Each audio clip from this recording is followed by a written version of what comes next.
Shalom bien-aimés. Aujourd'hui, j'aimerais vous entretenir sur le thème « Nous appartenons à l'Éternel, nous sommes ses brebis ». Et notre verset de base se trouve dans Psaume 100, le verset 3. Psaume 100, le verset 3. Ça dit ceci. « Sachez que l'Éternel est Dieu, c'est lui qui nous a fait et nous lui appartenons. Nous sommes son peuple et le troupeau de son pâturage. » Amen. Nous savons que nous appartenons à Dieu. Il est notre Dieu et nous avons été sauvés par le sacrifice de Christ. Dieu a donné son Fils unique afin que nous soyons rachetés, que nous soyons libérés de la mort, du pouvoir du péché et que maintenant nous soyons transférés dans la famille de Dieu. Mais être brebis de Dieu, appartenir à son troupeau, qu'est-ce que cela voudrait dire pour nous? Est-ce juste un titre que nous avons? Est-ce que ça se limite juste au témoignage de notre bouche? On confesse que nous appartenons à Dieu. On peut le dire dans des conversations, on peut le confesser dans nos prières, on peut le confesser dans nos églises. Qu'est-ce que cela voudrait dire? Être brebis de l'Éternel. Qu'est-ce que cela voudrait dire pour nous? Lisez avec moi un verset que vous connaissez très bien, le Psaume 23, à partir du verset 1. Nous allons juste lire les deux premiers versets pour pouvoir aller très vite. Et vous pouvez, dans vos moments d'étude, continuer. Cantique de David. L'Éternel est mon berger, je ne manquerai de rien. Il me fait reposer dans de verts pâturages. Il me dirige près des eaux paisibles. Donc ça voudrait dire que si j'appartiens au troupeau de l'Éternel, si j'appartiens à son pâturage, si j'appartiens à Dieu et qu'il est le berger de ma vie, la Bible me garantit que je ne manquerai de rien. La Bible me garantit qu'il me fait reposer dans de verts pâturages. La Bible me garantit qu'en tant que berger, il me conduira près des eaux paisibles. Donc ce qui voudrait dire que chaque pas que je fais étant conduit par Dieu, je devrais normalement avoir tout ce dont j'ai besoin. Je devrais normalement, à chaque étape de ma vie, avoir les ressources indispensables pour mon succès, les ressources indispensables pour mon progrès, les ressources indispensables pour vivre selon Dieu, les ressources indispensables pour vivre une vie d'abondance. Mais vous allez convenir avec moi que ce n'est pas toujours ce qu'on voit dans nos vies. Il y a des moments où on se demande, mais si c'est le cas, si la Bible le dit, pourquoi est-ce que mon cas est-il différent?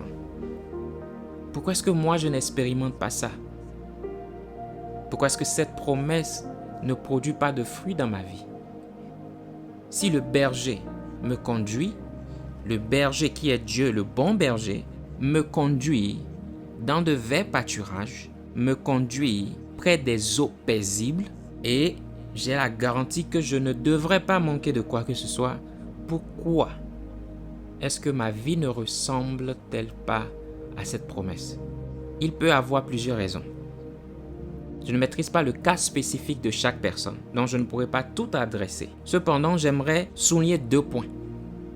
Le premier point, c'est soit tu ne connais pas les promesses de Dieu, soit tu les connais, mais tu ne sais pas comment les appliquer dans ta vie. Tu ne sais pas comment marcher dans ces promesses-là.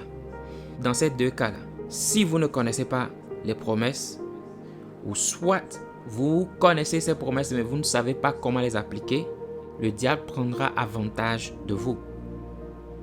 Qu'est-ce que la Bible nous dit dans Jean 8, 31 à 32? Et il dit aux Juifs qui avaient cru en lui, « Si vous demeurez dans ma parole, vous êtes vraiment mes disciples. Vous connaîtrez la vérité et la vérité vous affranchira. » Donc ce n'est pas possible de maîtriser la parole, de demeurer dans la parole, de connaître la vérité de la parole et puis vous n'avez pas cette liberté que la parole apporte. Le fruit que cette parole devrait générer dans votre vie, vous ne l'avez pas. Ce n'est pas possible. Donc c'est soit vous ne connaissez pas ces promesses-là ou soit vous les connaissez mais vous ne savez pas comment les appliquer. Dans les 2 cas, il s'agit d'une forme de manque de connaissance. Soit connaissance des promesses elles-mêmes ou soit connaissance de l'application de ces promesses-là. Donc, il s'agit du manque de connaissance. Le deuxième point, c'est que le voleur a trouvé chemin chez vous le voleur a trouvé chemin chez vous. La Bible nous dit dans Jean 10, le voleur ne vient que pour dérober, égorger et détruire. Donc, ce n'est pas Dieu. La Bible nous dit que c'est le voleur. Donc, si ce n'est pas manque de connaissance, c'est que le voleur, d'une façon ou d'une autre, a trouvé chemin chez vous. Et sa mission est de dérober, égorger et détruire. Ce n'est pas Dieu. Comment nous le savons?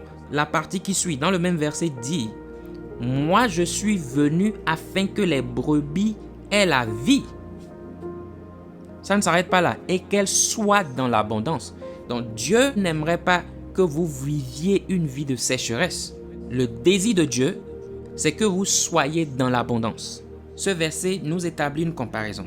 La mission du diable, qui est de dérober, égorger, détruire, et la mission de Dieu dans nos vies. Jésus dit, moi je suis venu afin que les brebis, comme on a vu, nous appartenons au troupeau de Dieu. Nous sommes son peuple, nous lui appartenons, nous sommes ses brebis, n'est-ce pas? Mais la Bible dit maintenant, je suis venu afin que les brebis aient la vie et qu'elles soient dans l'abondance. Donc, l'objectif que Dieu a, le but de Dieu, la mission de Dieu dans votre vie inclut l'abondance. Ça inclut l'abondance. Jean 19 dit, « Je suis la porte. Si quelqu'un entre par moi, il sera sauvé. Il entrera et il sortira et il trouvera des pâturages. » Donc, c'est la promesse de Dieu. Vous ne devriez pas normalement manquer. Je ne devrais pas normalement manquer. Donc, quand ça se répète, on devrait se rendre compte qu'il y a quelque chose qui ne va pas. Est-ce que je maîtrise la parole? Est-ce que je maîtrise la parole? Est-ce que je maîtrise ce que Dieu dit par rapport à ma situation? Peut-être que j'ai une connaissance de cette vérité-là, mais est-ce que je sais comment l'appliquer? Est-ce que je sais comment appliquer la parole dans ma vie pour qu'elle puisse générer des fruits? Est-ce que je sais comment marcher dans cette promesse-là que Dieu m'a faite? Ou soit, est-ce que le diable est entré dans ma maison? Amen.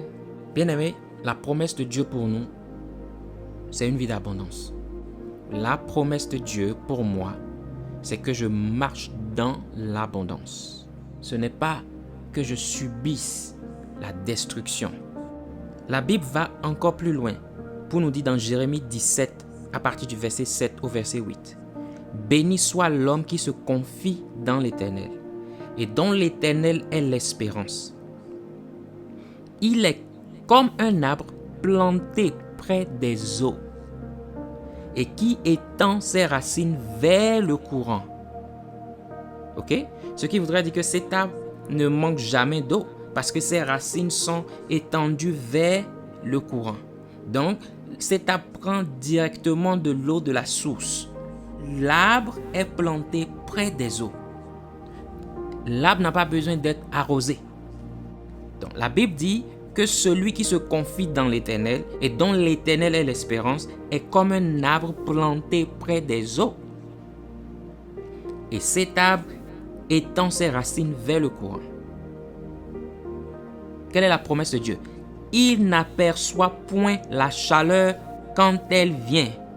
Donc ce qui voudrait dire, peu importe ce qui se passe autour de nous, peu importe la condition de l'économie, peu importe s'il y a la pauvreté, peu importe si tout le monde est atteint, peu importe si les business ne marchent plus, peu importe. La Bible dit, quand la chaleur vient, cette chaleur que tout le monde sent, cet arbre n'aperçoit point la chaleur.